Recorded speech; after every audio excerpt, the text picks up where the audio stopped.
नमस्कार दोस्तों। अगर आप भी मुंबई इंडियंस और रॉयल चैलेंजर्स बेंगलुरु के बीच खेले गई इस हाई वोल्टेज मुकाबले को देखने के बाद खुश हैं तो आप हमारी वीडियो को दिल से एक लाइक जरूर करना। आज हमारी वीडियो का लाइक टारगेट मात्र 40 लाइक है, तो सभी भाई दिल से एक बार लाइक जरूर करना। और इसी के साथ हम बात करते हैं, आज आरसीबी और मुंबई इंडियंस दोनों टीमें आमने सामने थी। दोस्तों, आज इंडियन प्रीमियर लीग का मुकाबला ऐसा था कि टीवी के सामने बैठे लोग खुद को कप्तान, कोच और अंपायर समझने लगे थे। एक तरफ हार्दिक पांड्या की कप्तानी वाली मुंबई इंडियंस जो घर में ऐसे खेलती है जैसे मम्मी के हाथ का खाना खाना फुल कॉन्फिडेंस के साथ, और दूसरी तरफ थी रजत पाटीदार की आरसीबी जो हर बार दिल जीतने आती है। बस ट्रॉफी छोड़कर मैच खेला गया वानखेड़े स्टेडियम में, जहां का माहौल ऐसा था जैसे शादी में डीजे बज रहा हो और बाराती नाचते नाचते थक ही नहीं रहे हो। हर बॉल पर ऐसा रिएक्शन आ रहा था जैसे इंडिया फाइनल जीतने वाली हो। टॉस जीतते हार्दिक पांड्या ने ऐसा फैसला लिया जैसे घर में मम्मी बोल दे पहले तुम काम करो बाद में मजे करो, यानी पहले गेंदबाजी। वजह वहीं वानखेड़े की लाल मिट्टी और शाम की ओस बल्लेबाजों को बाद में हीरो बना देती है। अब जैसे ही मैच शुरू हुआ, मैदान का माहौल ऐसा था जैसे किसी बड़े फेस्टिवल का फाइनल डे चल रहा हो। हर तरफ नीला और लाल, और शोर ऐसा कि पड़ोस वाले भी टीवी का वॉल्यूम कम कर दे। उधर रॉयल चैलेंजर्स बेंगलुरु की तरफ से एंट्री हुई फिल सॉल्ट और विराट कोहली की। बस स्टेडियम में करंट तोड़ गया। फैंस ऐसे चिल्ला रहे थे जैसे अभी यहीं से मैच जीत लिया हो। पहला ओवर लग रहा है ट्रेंट बोल्ट स्विंग के उस्ताद, लेकिन सामने थे किंग कोहली भाई जो आज no respect for bowlers mode में दिख रहे थे। तीसरी गेंद पर ऐसा शॉट खेला कि गेंद भी सोच रहे हो कि मैंने गलत जगह आ गई। मिड विकेट के ऊपर से चौका गया और स्टेडियम में शोर ऐसा कि कानों को छुट्टी चाहिए। पांचवी गेंद पर फिल सॉल्ट ने भी एंट्री मारी, शॉट बॉल आए और उन्होंने कट मारकर ऐसा चौका लगाया जैसे कह रहे हो भाई मैं भी आया हूँ पार्टी में। दूसरे ओवर में हार्दिक पांड्या खुद लेकर आए। शायद सोचा होगा मैं संभालता हूँ मामला, लेकिन फिल सॉल्ट ने स्वागत ऐसा किया कि हार्दिक भी सोच में पड़ गए होंगे, यह तो मेरा प्लान नहीं था। जोरदार चौका और शोर डबल। तीसरे ओवर में फिर से बोल्ट आए, लेकिन कोहली ने क्रीज से आगे निकलकर ऐसा चौका जड़ा फील्डर सिर्फ दर्शक बनकर रह गए। उधर फिल सॉल्ट ने भी एक लंबा सिक्स ठोक दिया। गेंद आसमान में घूमकर शायद ड्रोन से टकराते टकराते बची। अब चौथे ओवर में एंट्री होती है जसप्रीत बुमराह की मुंबई इंडियंस का ब्रह्मास्त्र, लेकिन कोहली आज ब्रह्मास्त्र रेसिस्टेंट मोड में थे। स्लोर बाउंसर आई, एज लगा और गेंद थर्ड मैन के ऊपर से 4 रनों के लिए निकल गई। थोड़ा किस्मत, थोड़ा क्लास और पूरा एंटरटेनमेंट। लेकिन असली कॉमेडी शो शुरू हुआ 5वें ओवर में जब मिचेल सेंटनर गेंदबाजी करने आए। फिल सॉल्ट ने उन्हें ऐसा ट्रीट किया जैसे नेट प्रैक्टिस चल रही हो। 3-1 लगातार चौके। सेंटर सोच रहे होंगे मैं आईपीएल में हूँ या वीडियो गेम खेल रहा हूँ। पूरे ओवर में 22 रन और स्टेडियम में पब्लिक पागल। पावर प्ले खत्म होते होते स्कोरबोर्ड ऐसा लगा जैसे किसी ने फास्ट फॉरवर्ड बटन दबा दिया हो। बिना विकेट के रन ही रन। 8वें ओवर में मयंक मार्कंडे आए, लेकिन फिल सॉल्ट का मूड आज रुकने वाला नहीं था। लगातार चौके मारकर उन्होंने सिर्फ 25 गेंदों में अपनी अर्धशतक पूरा किया। इतनी तेज कि कुछ लोगों तो अभी पॉपकॉर्न लेकर बैठे ही थे। डगआउट में खिलाड़ी खड़े होकर ताली बजा रहे थे। फिल सॉल्ट ऐसे लग रहे थे जैसे कह रहे हो आज का दिन मेरा है, बाकी सब आराम करो। 9वें ओवर में सेंटनर की वापसी हुई, जहां कोहली ने अपनी तकनीक का मुजाहरा पेश करते हुए एक दर्शनीय स्लो स्वीप के जरिए चौका बटोरा।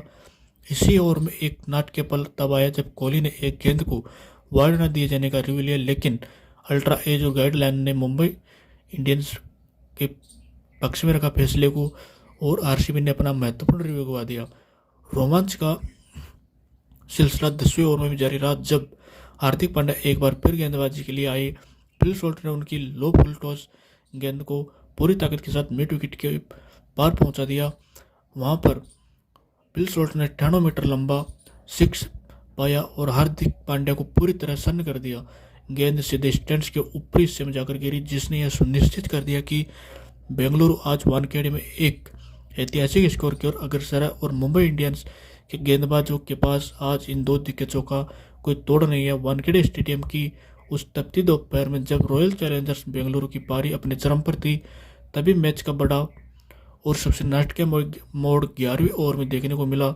मुंबई इंडियंस के घर एक्सप्रेस कहे जाने वाले शार्दुल ठाकुर ने अपनी चतुराई और अनुभव का ऐसा बेजोड़ा नमूना पेश किया जिसने पूरे मैच की काया पलट कर दी, जिसी के साथ क्रीज पर फिल सोल्ट एक विनाशकारी सुनामी की तरह मुंबई के गेंदबाजी आक्रमण को तहस नहस कर रहे थे। शार्दुल ने स्थिति को भांपते हुए एक नई सोची समझी रणनीति अपनाई। फिल सोल्ट को चकमा देने के लिए एक वाइट फुल डिलीवरी डाली। फिल सोल्ट जो उस समय पूरी तरह आक्रामक मूड में थे, उस गेंद को कोर्स के ऊपर से ड्राइव करने के लिए लालच में आ गए। उन्होंने अपना पूरा बल्ला घुमाया, लेकिन गेंद की लेंथ और स्विंग के कारण वे उसे पूरी तरह से एलिवेशन नहीं दे पाए। गेंद सीधे एक्स्ट्रा कवर के हाथों में, हार्दिक पांड्या के हाथों में समा गई। फिल सोल्ट के आउट होते ही मुंबई के खेमे में मानो जान आ गई हो। वानखेड़े का नीला समुद्र शोर से गूंज उठा। फिल सोल्ट जैसी विध्वंसक पारी के अंत के बाद मैदान पर कदम रखा आरसीबी के कप्तान रजत पाटीदार ने भी आते ही यह साफ कर दिया कि फिल सोल्ट के जाने से रनों की रफ्तार पर कोई लगाम नहीं लगेगी। उन्होंने पहली गेंद पर शार्दुल ठाकुर को एक शानदार क्लासिक कवर ड्राइव जड़कर चौके के साथ अपना खाता खोला।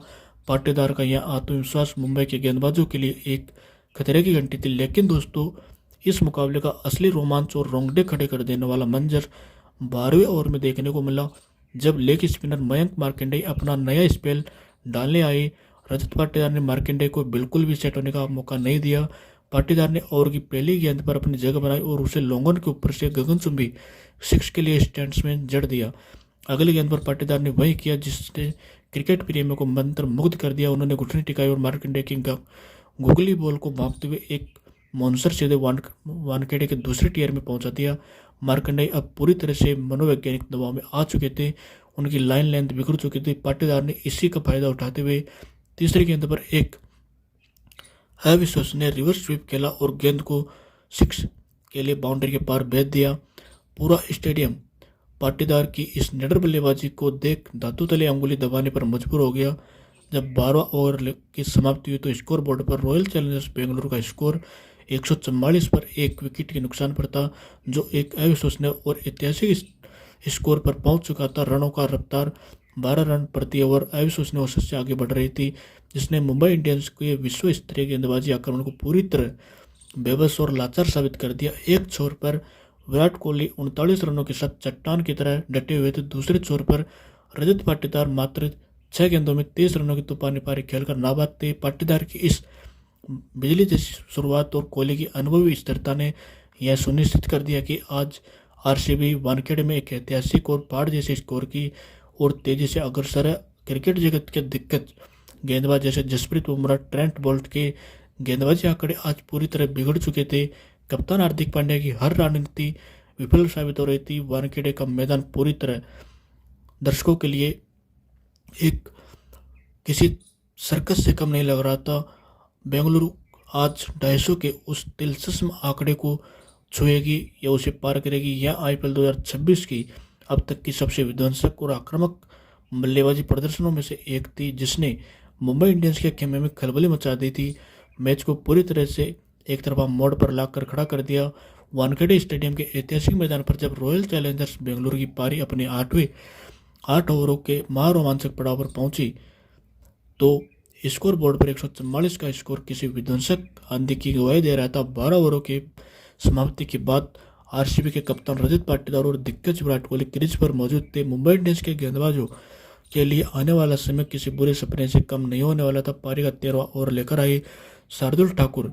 पाटीदार ने अपनी आक्रामकता को एक बार फिर शिखर पर पहुंचा दिया। ओवर की पहली गेंद पर एक फुलटॉस थी, जिसे पाटीदार ने बड़ी बेरहमी से ऑन साइड के लिए चौके के लिए भेज दिया। अगली गेंद शार्दुल ने वाइड यॉर्कर डालने की कोशिश की, लेकिन वाइड रही। इसके बाद पाटीदार ने शार्दुल की एक और फुल लेंथ को बैकवर्ड पॉइंट के ऊपर से गगनचुंबी छक्के के लिए विदा कर दिया। इस ओवर की शक्ति का प्रदर्शन किया कोहली ने। अपनी शक्ति का प्रदर्शन एक शानदार चौका जड़कर आरसीबी के स्कोर बोर्ड को तेजी से आगे बढ़ाया और पारी का 14 ओवर लेकर आए ट्रेंट बोल्ट। तो पाटीदार ने अपनी बल्लेबाजी का मास्टर क्लास जारी रखा और गेंद को मिड विकेट के ऊपर से चौके के लिए मारा और अगली गेंद पर लॉन्गन के ऊपर से एक भीमकाई सिक्स से जड़कर रनों की बारिश कर दी। 15वें ओवर में कप्तान हार्दिक पांड्या ने वापसी की। विराट कोहली ने एक रन लेकर 37 गेंदों पर अपना अर्धशतक पूरा किया। हालांकि कोहली अपने धीमे स्ट्राइक रेट के कारण ज़्यादा खुश नजर नहीं आ रहे थे, लेकिन इसी ओवर में मुंबई को एक बड़ी सफलता मिली जब हार्दिक एक फुल टॉस पर विराट कोहली 50 रन को सूर्य कुमार यादव के हाथों में लॉन्ग ऑन के ऊपर कैच करा दिया। कोहली के आउट होते ही मैदान पर विस्फोटक बल्लेबाज जितेश शर्मा वानखेड़े स्टेडियम की उस तपती शाम में असली ड्रामा और रोमांच की पराकाष्ठा तब देखने को मिली जब पारी का 16 ओवर लेकर के आए न्यूजीलैंड के अनुभवी स्पिनर मिचेल सेंटनर गेंदबाजी के लिए क्रीज पर मौजूद थे। आरसीबी के कप्तान रजत पाटीदार आज अलग ही अवतार में नजर आ रहे थे, जहां उनकी आंखों में केवल बाउंड्री दिखाई दे रही थी। पाटीदार ने इस ओवर में अपनी आक्रामकता को 7वें आसमान पर पहुंचा दिया और मात्र 17 गेंदों पर अपना तूफानी अर्धशतक पूरा कर लिया।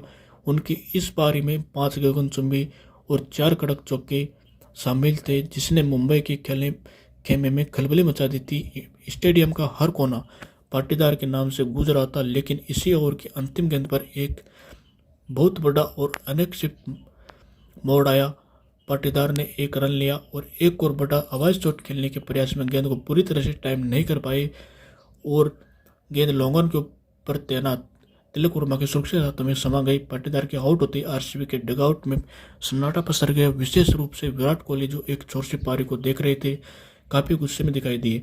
जैसे ही पाटीदार पवेलियन लौटे, कोहली ने हताश होकर अपने हेलमेट और ग्लव्स पटक दिए। यह संकेत था कि वे टीम की स्थिति और विकेट गिरने के समय बिल्कुल भी खुश नहीं थे, जिसके चलते पाटीदार के आउट होने के बाद मैदान पर कदम रखा ऑस्ट्रेलियाई high power hitter Tim David. दूसरी ओर नए बल्लेबाज जितेश शर्मा ने आते ही अपनी मंशा साफ कर दी थी। जितेश ने दुनिया के सर्वश्रेष्ठ तेज गेंदबाज जसप्रीत बुमराह की पहली गेंद को बड़ी निडरता के साथ कवर्स के बीच से शानदार चौके के लिए निकाल दिया। इस बाउंड्री के साथ ही रॉयल चैलेंजर्स बेंगलुरु ने 200 रनों का आंकड़ा पार कर लिया। लेकिन दोस्तों, मैच का सबसे विस्फोटक और चौंकाने वाला मोड़ 18वें ओवर में आया, जब मुंबई के कप्तान हार्दिक पांड्या खुद गेंदबाजी मोर्चे पर लौटे। टिम डेविड ने हार्दिक की पहली गेंद पर सीधा और तेज चौका जड़कर उनका स्वागत किया। अगली गेंद हार्दिक के हाथ से फिसली और एक खतरनाक नो बॉल तथा हाई फुल टॉस बन गई। टिम डेविड ने इस तोहफे को दोनों हाथों से कबूल किया और उस एक भीमकाई मोनसर 6 जड़कर गेंद को सीधे स्टैंड्स में भेज दिया। इसी ओवर में के दौरान एक और चिंताजनक और नाटकीय दृश्य देखने को मिला। मुंबई की भीषण गर्मी, उमस और अत्यधिक थकान के कारण अचानक कप्तान हार्दिक पांड्या को चक्कर आने लगी। वे मैदान पर थोड़ा लड़खड़ा गए, जिसके कारण खेल को तुरंत रोकना पड़ा। मुंबई इंडियंस के फिजियो और मेडिकल टीम को तुरंत मैदान पर आना पड़ा। हार्दिक को थोड़ा पानी पिलाया और उनकी जांच की गई। कुछ मिनटों के बाद हार्दिक ने खेल जारी रखने का साहस दिखाया और अपना ओवर पूरा किया। लेकिन टिम डेविड आज किसी के ऊपर भी दया नहीं कर रहे, तो उन्होंने अगले ओवर में एक बार फिर जसप्रीत बुमराह को अपना निशाना बनाया और डेविड ने बुमराह को सटीक गेंदबाजी के बावजूद अपनी ताकत का ऐसा मुजाहरा पेश किया कि उन्होंने एक और विशाल और एक कड़क चौका जड़कर बुमराह जैसे महान गेंदबाज को पूरी तरह से बेबस और लाचार कर दिया।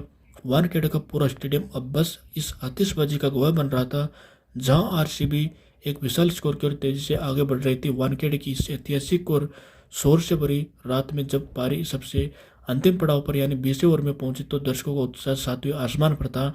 मुंबई इंडियंस की ओर से अंतिम ओवर की जिम्मेदारी कीवी गेंदबाज ट्रेंट बोल्ट के कंधों पर थी। बोल्ट ने अपने अनुभव का बेहतरीन इस्तेमाल किया और ओवर की दूसरी गेंद पर एक सटीक और आग उगलती यॉर्कर फेंकी, जिसका जितेश शर्मा 10 रन के पास कोई जवाब नहीं था। जितेश ने गेंद को लेग साइड की में फ्लिक करने की कोशिश की, लेकिन वे पूरी तरह बीट हुए और गेंद सीधे उनके जूतों पर लगी। एम्पायर ने बिना किसी हिचकिचाहट के उंगली उठा दी।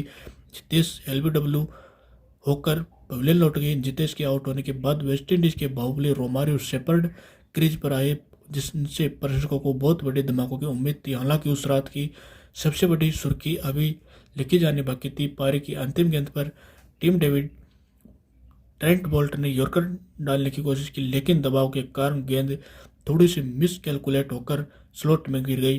टिम डेविड ने अपनी अविश्वसनीय शारीरिक शक्तियों का पूरा फायदा उठाया और इस गेंद को ट्रिप मिड विकेट के ऊपर से एक गगनचुंबी प्रचंड छक्के के लिए विदा कर दिया। गेंद की आवाज पूरे वानखेड़े में गूंज उठी, वह सीधे दर्शकों के बीच जाकर गिरी। इस अंतिम प्रहार के साथ ही रॉयल चैलेंजर्स बेंगलुरु की पारी का अंत हुआ और उन्होंने निर्धारित 20 ओवरों में 240 पर 4 विकेट के साथ एक विशाल चुनौतीपूर्ण और हिमालय जैसा स्कोर खड़ा कर दिया, जिसने क्रिकेट प्रेमियों को दंग कर दिया। वानखेड़े स्टेडियम की उस ऐतिहासिक रात में जब मुंबई इंडियंस को 241 रनों जैसे फाड़ का पीछा करना था, तो उस मैदान पर एक अजनबी सी बेचैनी और रोमांच के घेरे में था। दर्शकों को पता था कि यह लक्ष्य नामुमकिन के करीब है।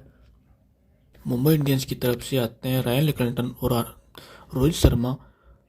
दोस्तों, यदि रोहित शर्मा जब तक मैदान पर है तब तक सब कुछ संभव है। तो दोस्तों, मुंबई इंडियंस की तरफ से पहला ओवर लेकर के आते हैं जैकब डबी, जो अपनी लाइन और लेंथ के लिए और स्विंग के बेताज बादशाह के नाम से मशहूर है। और उनके सामने रायन लिकल्टन थे। रायन लिकल्टन ने जैकब डबी की तीसरी बॉल पर एक शानदार सिक्स जड़कर गेंद को स्टेडियम में पहुंचा दिया। उसके बाद में एक शानदार कड़क ड्राइव मारकर चौका बटोर लिया। तो दोस्तों, ओवर से कुल 10 रन बटोरकर मुंबई ने मनोवैज्ञानिक रूप से आरसीबी को यह संदेश दे दिया कि वे इस विशाल लक्ष्य के सामने घुटने नहीं टेकेंगे। रोमांच का यह सिलसिला दूसरे ओवर में भी जारी रहा, जब स्विंग के बेताज बादशाह भुवनेश्वर कुमार आक्रमण पर आए। लिकल्टन ने यहां अपनी दक्षिण अफ्रीका क्लास और भारतीय उपमहाद्वीप की समझ का बेहतरीन मिश्रण पेश किया। उन्होंने भुवनेश्वर की स्विंगर पर अपनी कलाइयों का जादू इस्तेमाल किया और लेग साइड में एक प्रचंड और गगनचुंबी सिक्स जड़कर दर्शकों को झूमने पर मजबूर कर दिया। तीसरे ओवर में जब जैकब डबी वापस लौटे तो लिकल्टन उन पर पूरी तरह हावी हो गए। उन्होंने डबी को पहले एक कड़क चौका जड़ा, फिर एक फ्लैट सिक्स जड़कर रनों की बारिश कर दी। इसी ओवर में हिटमैन रोहित शर्मा ने भी एक अपनी चुप्पी तोड़ी और रोहित ने डबी की एक लेंथ बॉल पर क्रिस के बाहर कदम निकाला और उसे अपने ट्रेडमार्क स्टाइल में डीप मिड विकेट के ऊपर से सिक्स के लिए जड़ दिया। रोहित का यह सिग्नेचर शॉट इकाना से लेकर वानखेड़े तक दर्शकों के लिए किसी शाही वादत से कम नहीं था। पावर प्ले के दौरान मुंबई इंडियंस अविश्वसनीय गति से रन बटोरे। रियान रिकल्टन आज किसी और ही मोड में नजर आ रहे थे। उन्हें युवा रसिक सलमान को भी अपने रडार पर लिया। चौथे ओवर में जब रसिक ने गेंदबाजी संभाली तो मुंबई 50 रन पूरे कर चुकी थी। हालांकि रसिक ने कुछ सटीक गेंदें डालकर वापसी की कोशिश की, लेकिन ओवर की अंतिम गेंद पर रिकल्टन ने एक जोरदार चौका जड़कर आरसीबी की रणनीति को विफल कर दिया।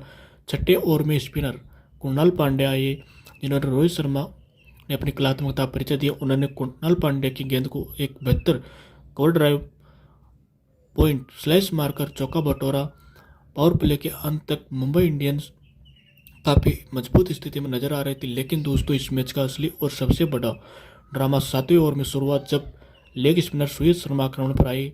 सुयश ने अपने पहले ओवर की पहली गेंद पर मैच का पासा पलट दिया। उन्होंने रियान रिकल्टन को 37 रनों पर एक जादुई गुगली में फंसा लिया और रिकल्टन ने उस पर स्लो स्वीप करने का जोखिम भरा प्रयास किया, लेकिन गेंद का बल्ले पर ऊपरी किनारा लेकर हवा में टंग गई। भुवनेश्वर कुमार ने शॉर्ट थर्ड मैन पर पीछे की ओर दौड़ते हुए एक आसान और सुरक्षित कैच लपक कर मुंबई इंडियंस को एक बहुत बड़ा झटका दे दिया और इसी के साथ मुंबई इंडियंस इस झटके से उभर ही नहीं पाई। इसी ओवर में सुयश शर्मा ने तिलक वर्मा एक रन को अपनी फिरकी के जाल में उलझाया और उन्हें शॉर्ट फाइन लेग पर कैच करा दिया। मुंबई के खेमे में सन्नाटा पसर गया। वानखेड़े में आरसीबी के समर्थकों का शोर अब 7वें आसमान पर था। ऐसे नाजुक मोड़ पर मैदान पर उतरे मिस्टर 360 डिग्री सूर्य कुमार यादव और कप्तान हार्दिक पांड्या। हार्दिक ने आते ही सुयश शर्मा की पहली गेंद पर एक गगनचुंबी सिक्स जड़कर यह साफ कर दिया कि वे आज आरसीबी के गेंदबाजों को अपने ऊपर हावी नहीं होने देंगे। 9वें ओवर में सूर्य और हार्दिक ने मिलकर एक बार फिर सुयश को अपने निशाने पर लिया। 3 लगातार कड़क चौके बटोरकर मैच में रोमांच की वापसी कराई। इसी बीच हार्दिक ने सुयश को एक कोल्ड स्टेयर नज़रों से घूरना भी दिया, जिससे मैदान पर गर्मी और बढ़ गई। 10वें ओवर में जब भुवनेश्वर कुमार वापस आए तो हार्दिक पांड्या ने उन्हें 2 शानदार बैक टू बैक चौके जड़कर यह सुनिश्चित किया कि मुंबई की रनों की रफ्तार में कोई कमी न आए। सुयश ने भी दूसरे ओवर छोर से गेंद को थामा और इसी के साथ हार्दिक की इस दिलेरी और आक्रामक बल्लेबाजी की सराहना की। वानखेड़े के मैदान में एक ऐतिहासिक रंज का गवाह बन रहा था, जिसकी कल्पना किसी ने नहीं की थी। वानखेड़े स्टेडियम की उस ऐतिहासिक और बिजली जैसी चमक वाले रात में जब मुंबई इंडियंस 241 रनों की फाड़ जैसी लक्ष्य का पीछा कर रही थी, तब पारी के 11वें ओवर में 12वें ओवर में मुंबई ने खेल पर अपनी पकड़ को और ज़्यादा मजबूत करना शुरू कर दिया। आरसीबी के गेंदबाज दबाव बनाने की कोशिश कर रहे थे, लेकिन क्रीज पर मौजूद मिस्टर 360 डिग्री सूर्य कुमार यादव कप्तान हार्दिक पांड्या ने हार मानने से साफ इनकार कर दिया। 11वें ओवर में युवा लेग स्पिनर सुयश शर्मा के खिलाफ अपनी कलात्मकता का अद्भुत नज़ारा पेश किया। सुयश ने एक फ्लैट डिलीवरी बाहर की ओर फेंकी जिसे सूर्य कुमार यादव ने अपनी जादुई कलाइयों के सारे डीप विकेट एक्स्ट्रा के कवर की दिशा में एक शानदार और कड़क चौका जड़ दिया। बॉल बाउंड्री लाइन को चूमते हुए दर्शकों के बीच जा गिरी और पूरा स्टेडियम सूर्य कुमार यादव के नारों से गूंज उठा। इसी ओवर में कप्तान हार्दिक पांड्या ने भी अपनी पार्श्विक ताकत का परिचय दिया जब सुरेश ने उन्हें एक शॉर्ट पिच गेंद पर फंसाने की कोशिश की। हार्दिक ने अपनी शारीरिक शक्ति का इस्तेमाल करते हुए गेंद को शॉर्ट थर्ड मैन के बेहद करीब से बिजली की रफ्तार से सीमा रेखा के बाहर भेज दिया। जब 12 ओवरों की समाप्ति हुई तो स्कोर बोर्ड मुंबई इंडियंस के जज्बे की कहानी बयां कर रहा था। मुंबई का स्कोर 119 पर 2 पहुंच चुका था, जो इस बात का सबूत था कि वे अभी भी इस विशाल लक्ष्य की रेस में पूरी तरह बने हुए हैं। सूर्य कुमार यादव 33 रनों पर अपनी क्लास दिखा रहे थे। कप्तान हार्दिक पांड्या 26 रनों पर अपनी आक्रामक बल्लेबाजी से आरसीबी के खेमे में खलबली मचा रहे थे। हालांकि यहीं से समीकरण अभी भी काफ़ी चुनौतीपूर्ण था। मुंबई को अब जीत के लिए 48 गेंदों पर 122 रनों की दरकार थी।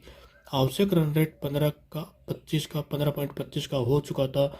यह एक ऐसा आंकड़ा था जो किसी भी टीम के मनोबल को तोड़ने के लिए काफ़ी था, लेकिन सूर्य कुमार की कलात्मक शॉट्स और हार्दिक पांड्या के प्रचंड प्रहारों ने वानखेड़े में मौजूद हर एक मुंबई प्रशंसकों की उम्मीदों को जिंदा रखा। वानखेड़े स्टेडियम में अब इस बात का इंतजार कर रहा था कि क्या यह जादुई जोड़ी आरसीबी के गेंदबाजों के खिलाफ तबाही और विध्वंस मचा पाएगी, जो थोड़ी देर पहले फिल सॉल्ट और रजत पाटीदार ने मचाई। भुवनेश्वर कुमार के अनुभव और सुयश शर्मा की फिरकी की चुनौती अभी भी मुंबई के सामने बड़ी दीवार बनकर खड़ी थी, लेकिन मुंबई इंडियंस के लिए सबसे राहत की बात यह थी कि उनके दो सबसे बड़े मैच विनर और हिटर क्रीज पर पूरी तरह सेट हो चुके थे। हर गेंद के साथ रोमांच अपनी चरम सीमा को पार कर रहा था। यह रन चेस अब आईपीएल 2026 के इतिहास के सबसे रोमांचक और रोंगटे खड़े कर देने वाले मोड़ों में से एक था, जो तेजी से अपने लक्ष्य की ओर बढ़ रहा था। वानखेड़े की लाल मिट्टी और उसका प्रभाव अब मुंबई के पक्ष में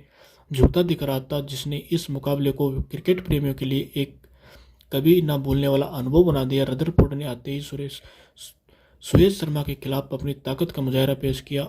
एक शानदार शॉट जड़कर उम्मीदों को जिंदा रखा। पारी का 15 ओवर लेकर आए सलाम, लेकिन वे मांसपेशियों में खिंचाव के कारण संघर्ष करते नजर आए। रदरफोर्ड ने उनकी एक धीमी गेंद पर डीप विकेट के ऊपर से एक विशाल सिक्स जड़ा। हालांकि इसी ओवर की तीसरी गेंद पर रसिक ने शानदार वापसी की और नमन देर को एक्स्ट्रा कवर पर आरसीबी के कप्तान रजत पाटीदार के हाथों कैच कराकर मुंबई को चौथा झटका दिया। अब मुंबई की सारी उम्मीदें कप्तान हार्दिक पांड्या और रदरफोर्ड पर टिकी थी, लेकिन 14.4 ओवर में जैकब डिफी ने मैच का सबसे बड़ा टर्निंग पॉइंट पैदा किया। हार्दिक पांड्या ने एक वाइड गेंद पर बड़ा शॉट खेलने की कोशिश की, लेकिन गेंद उनके बल्ले का बाहरी किनारा लेकर डिप बैकवर्ड पॉइंट पर खड़े रोमारियो शेपर्ड के सुरक्षित हाथों में चली गई।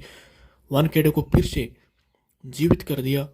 19वें ओवर में भुवनेश्वर कुमार ने अपनी अनुभवी गेंदबाजी से रनों की रफ्तार पर थोड़ा अंकुश लगाया, लेकिन रदरफोर्ड ने उनकी एक लो फुल टॉस पर चौका जड़कर अपना इरादा साफ कर दिया। अंतिम ओवर में मुंबई को जीत के लिए नामुमकिन रनों की दरकार थी। गेंदबाजी के लिए आए रोमारियो शेपर्ड ने पहली गेंद पर जो एक कमर की ऊंचाई वाली फुल टॉस थी उसे पर फ्लैट सिक्स जड़ा। इसके बाद उन्होंने ओवर की तीसरी गेंद को डीप स्क्वायर लेग की स्टैंड्स में बहुत पीछे भेज दिया। रदरफोर्ड ने अंतिम 3 गेंदों पर लगातार दो छक्के जड़े, जिससे एक लो फुल टॉस पर जड़ा इस स्वीपर कवर के ऊपर का दर्शनीय था।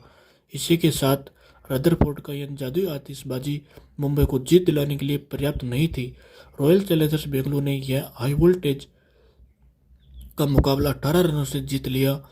इसी के साथ मुंबई इंडियंस ने निर्धारित 20 ओवरों में 222 के स्कोर पर 5 विकेट खोकर स्कोर बनाया। लेकिन दोस्तों, आपको क्या लगता है आईपीएल 2026 की ट्रॉफी कौन सी टीम उठाएगी? अपनी राय नीचे कमेंट